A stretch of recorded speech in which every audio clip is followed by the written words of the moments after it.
infuriating situation. Violence and chaos breaking out all over in the nation of South Africa. Fox's Trace Gallagher has the very latest of the sad story for us right now. Trace?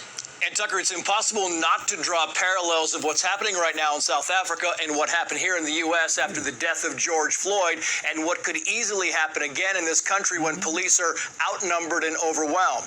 This video is from the KwaZulu-Natal province, where a mall is engulfed in flames and rioters are dominating the police presence there. You can also see looters going down the road with boxes filled with goods piled up on trucks, dollies, carts, even a tractor. Now, police are firing what appear to be rubber bullets at the larger groups. And get this, witnesses say even armed South African citizens were firing on people in the street, though it's unclear how many, if any of them, were hit. And watch and listen to what's happening in Soweto.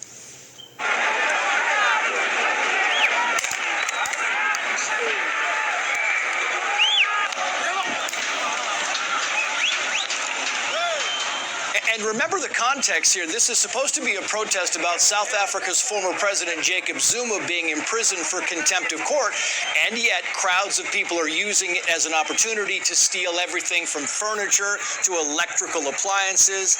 And now look at South Africa's most populous province of Gauteng, where there is astonishing video of rioters and looters running inside a popular shopping center carrying bags and other items.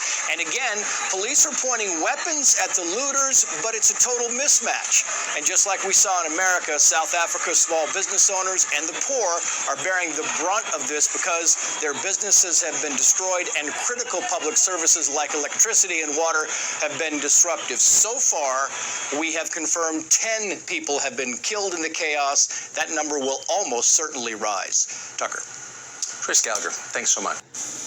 South Africa is witnessing riots. Residential buildings are being set ablaze, shopping malls are being looted, highways are blocked, and armed protesters are marching on the streets. The situation is volatile.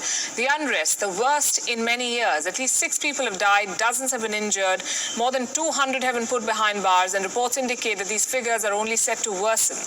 So what is going on? I'll start with the beginning. The reason behind the unrest, what caused it? The conviction of Jacob Zuma, the former president of South Africa. On the 29th of June, Zuma was sentenced to 15 months in prison. What for? Because he defied an inquiry into corruption allegations during his tenure as president. So South Africa's constitutional court, which is the most powerful court in the country, declared Zuma guilty and sent him to jail on charges of contempt. With this conviction, Zuma became the first South African president to go to jail. The sentence was hailed as a victory for the rule of law in the country, but it ended up turning law and order upside down. Let me show you some images. These are Zuma supporters, armed with sticks and shields, protesting against the court order. They've taken to the streets of almost every major city in South Africa, looting, ransacking, and burning everything on their way. On Saturday, they blocked one of South Africa's biggest highways by setting fire to several trucks and vehicles. The highway burned the entire night, leaving thousands stranded for several hours. The highway is located in the KwaZulu-Natal province, which happens to be Jacob Zuma's stronghold. Several cities in this province have now been gripped by unrest, like Durban, the third most populous city in South Africa. It's witnessing unprecedented violence. Zuma supporters are burning tires, they're looting stores and clashing with the police. At least 37 people have been arrested.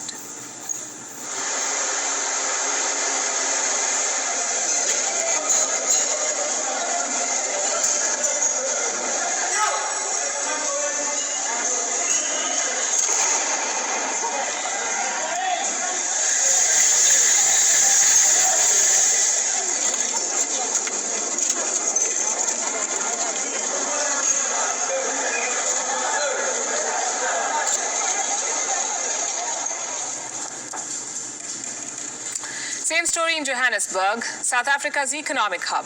Protesters are looting shops and ransacking stores. There are also reports of shots being fired at passing vehicles. At least 62 people have been detained and put behind bars. Our correspondent, Kaldin Ongbu, has been reporting from Johannesburg. She sends us this report.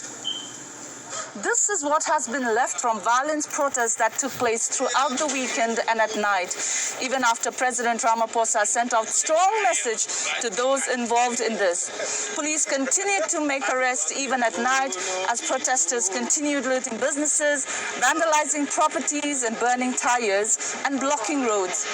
This morning, many commuters have been left stranded as most public transport have suspended their businesses, fearing being attacked.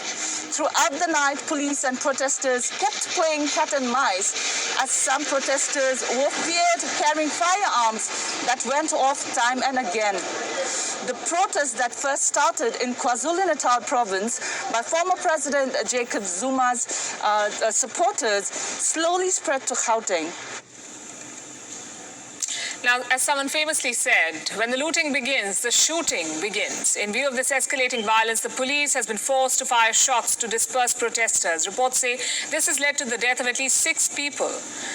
But whether they died in police shootings is yet to be confirmed.